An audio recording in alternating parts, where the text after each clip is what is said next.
Day 3 of the Ruppster rebuild. Well, just did a little bit today. Just didn't want to work on it too much. About an hour to go kill those, so went ahead and started to look at the brake system. So on this, interestingly enough, it has a Kelsey Hayes antiquated brake system consisting of said master cylinder,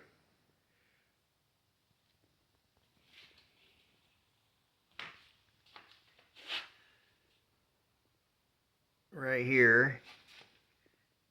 It's a KC MC 750. Notice it pulls forward, so you gotta have the brake rod go underneath to pull forward to compress it, which makes finding a suitable replacement that bolts right up kind of hard. But I think it was working. I went ahead and put a rebuild kit in it. Hard to find parts for it, but I found something that was close. Let's see if we get in the old box parts, the old one. Replacement little piston there. Replacement spring and cap, so that's all done. I think that's going to be good to go. Can't test it yet though because the brake caliper, Kelsey Hayes 400H. 400H. They made 2 models of these.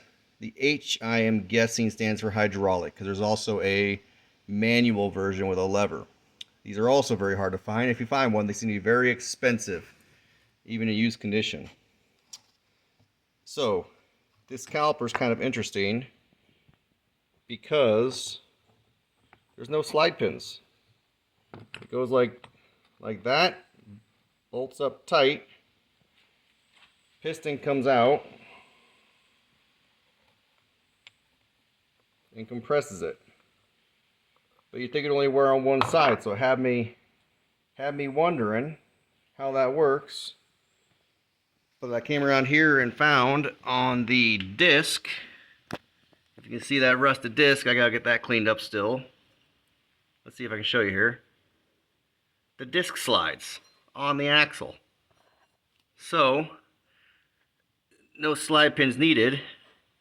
That disc should center itself up on the pads when pressure's applied. Thought that was an interesting way to do it. I don't know if it's better. Don't know if it's worse than traditional just slide pins, but I know the people that designed it are smarter than I am, so we'll give them credit where credit's due. This did have a modification done to it. This back side of the disc was full of putty. These normally took round pads. You can see right here. Somebody had adapted it to take a pad that was homemade. And I don't know if that was what caused it to break or not, but notice someone did a weld on here. Maybe hard to see. You can see a little bit of porosity right there by my thumb.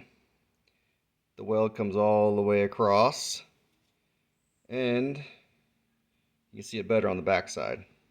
So there you go. I don't think they did a bad job welding it, better than I probably could manage, it being aluminum and all. And it was probably done back in the 80s. However, this heavy, quarter-inch or so metal plate looks to be homemade, and that would sit on the back side to provide support to prevent future breakage. So I will be installing that back as it was.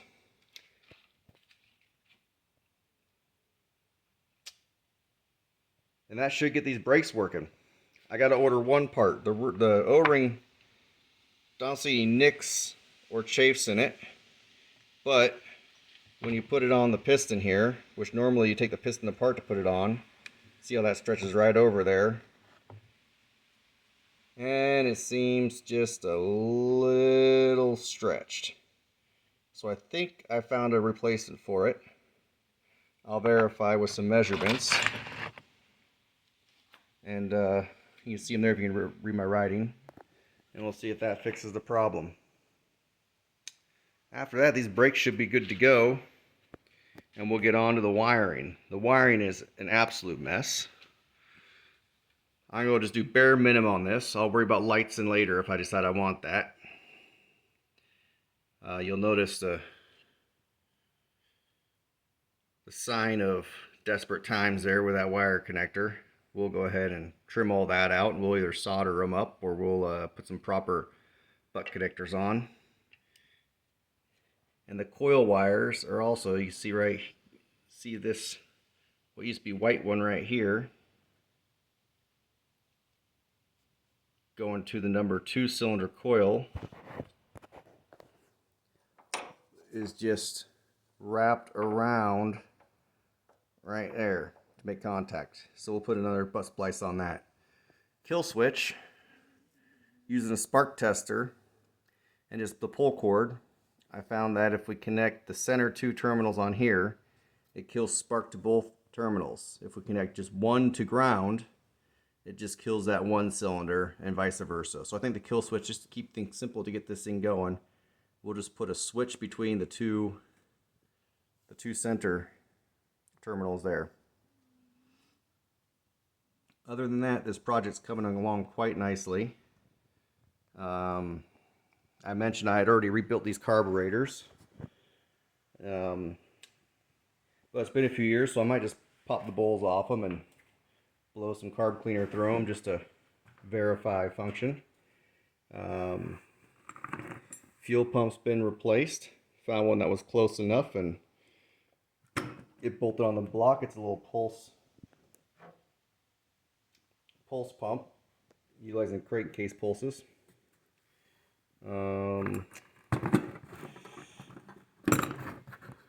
Here's a parts carburetor I was looking to find on eBay. That's the I used the bowl off that.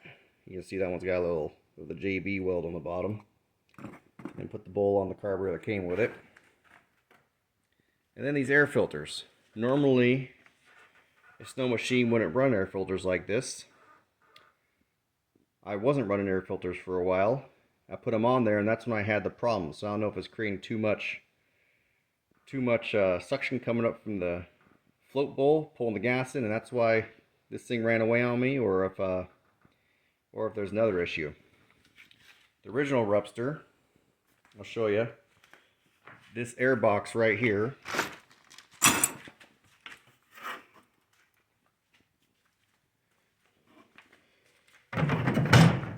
goes in behind the seat where you sit. So I might go ahead and put that back. You see someone's cut it out, maybe for easy access to get to the belt. But I'll probably put that back and hook the hoses back up to it, which are, pardon me, turn around here, right here, and we'll see if that works. Here's the steering wheel. It's a little wonky. We'll see if we can't somehow hammer that straight as well. Alright, well, that's the biggest update I got for you. Hopefully we keep chugging along on this project, and this little mini dune buggy doesn't turn into another shelf in the garage. Have a good day. We'll keep you posted.